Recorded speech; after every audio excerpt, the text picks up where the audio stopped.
Hey, what is up guys, and welcome to an in-depth review on the new Call of Duty World War II.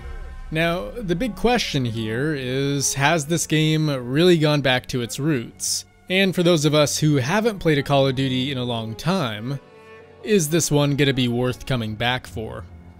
Now, to answer that question, let's go ahead and start with the visuals. Probably not what most people buy a Call of Duty for, but in this case, they've actually made some big improvements compared to previous Call of Duties. In fact, I'd even go as far as to say that it sometimes looks as good as Battlefield 1 during parts of the campaign. And overall, they've done a great job at piecing all of the different elements together to make you feel as though you're truly in the World War II era. And thankfully, the return of details such as blown off limbs have made a return as well, and thus makes every battle a hell of a lot more intense, especially as you watch your allies get picked off right before your very eyes. And I've got to say, the variety of locations here also really took me by surprise, and the different battlegrounds could range anywhere from a foggy pine tree forest to ruined cities that were little more than piles of rubble. Not to mention, if you take the time to look around the battlegrounds, you'll end up coming across some really neat details. Like, for instance, helmets stood up next to rifles to try and trick soldiers, which I have to say really helped make this campaign more of a believable experience. Likewise, the character models, both human and undead, were extremely well made, and smaller details on them like the dirt, grime, and guts made them feel considerably more lifelike.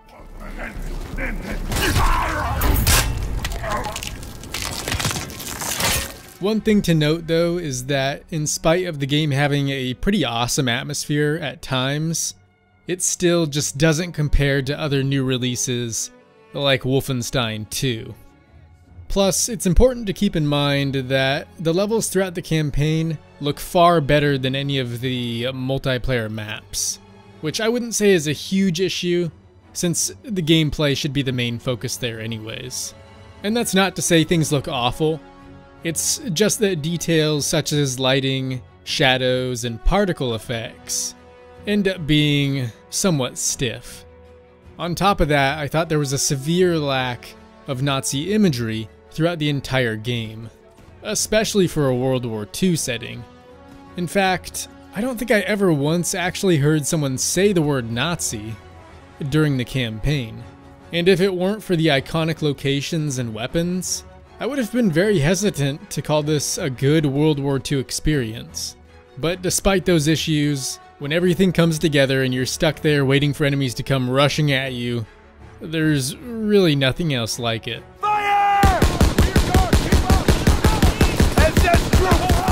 So overall, although this is far from being the best looking game out there, the wide array of memorable locations paired with the return of a more gory experience made this a surprisingly visually pleasing adventure.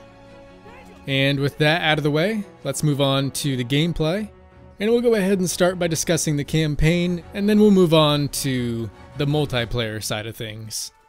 So, campaign-wise, I was actually really pleased with all the different scenarios the game threw me in, especially when it came to levels like the bell tower. Clear those crowds blocking justice from the AA gun! And the variety goes far beyond that, as the game even sends some tank and airplane levels at you as well. Unfortunately, some awful controls, mainly dealing with sensitivity, really hampered the experience for both of those though. And you can see here, vehicles like the tank are basically impossible to turn, making combat a real pain in the ass. So the on-foot stuff is definitely what this one excels at.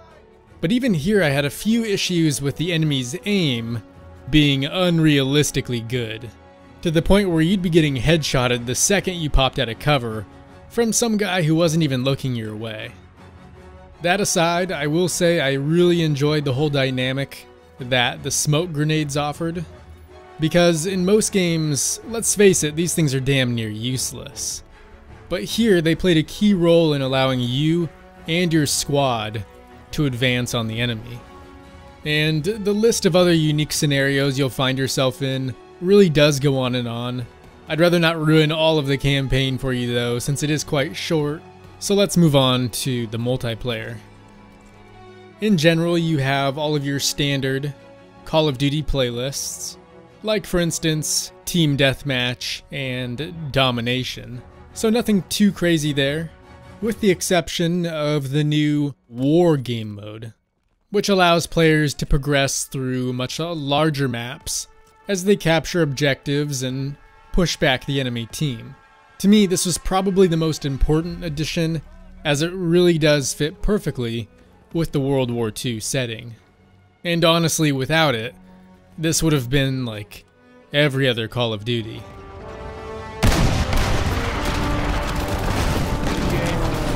Additionally, there's a ton of weapons and a decent amount of attachments to unlock, along with some gear, emblems, and call signs.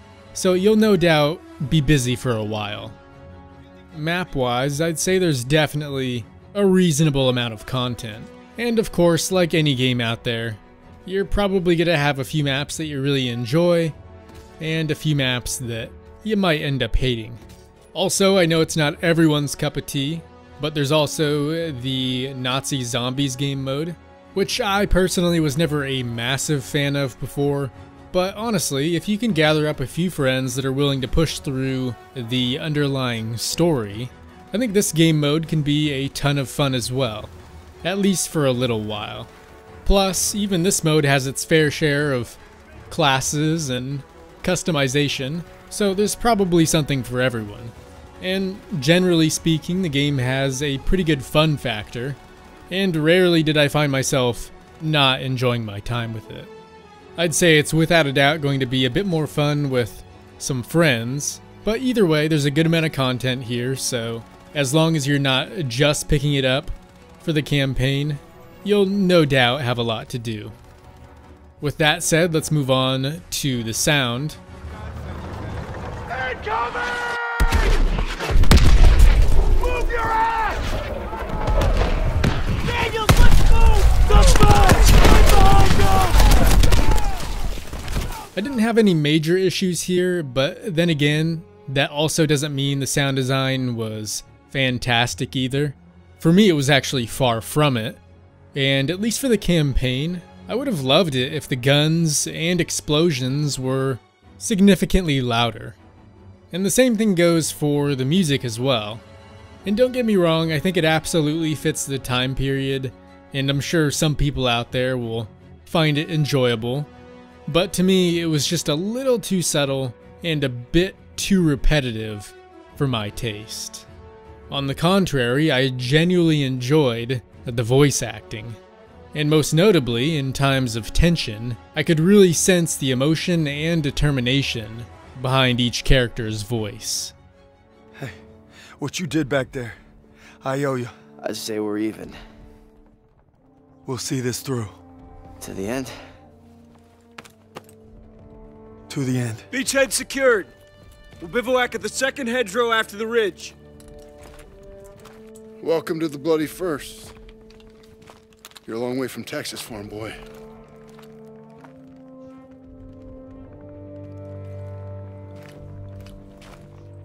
None of us could have prepared for that. But you came through when it counted. Thanks, sir. You'll be all right, son. Thank you. Yes, sir. So in general, although it didn't quite do it for me, nothing was inherently wrong with the sound design either, and I think most people out there are gonna be okay with it. And now, without mentioning any spoilers, let's move on to the story. And perhaps one of the better stories you'll find in a Call of Duty. Or at least a better cast of characters. Because I really do think that's what carried this one so well, as everyone makes their journey across Europe. And although the game doesn't pull it off as well as a film like Saving Private Ryan, the moments where the squad has just sat around conversing with each other offered some of my favorite memories. What about Lewis versus Sugar Ray If Robinson? we're talking 1938, Lewis Robinson wins hands down. Hey, look who came back for more. I thought you were out another week. Not after I heard a bunch of tough SOBs were about to take Marigny. Well, playbook's working. At this rate, we'll be home by Christmas. Not to mention, the game did a fantastic job at transitioning from these brief moments into all-out war in a matter of seconds. You guys are killing me. You guys hear that? It's headed this way. Stukas, inbound. Get me out of there. Clear the tanks.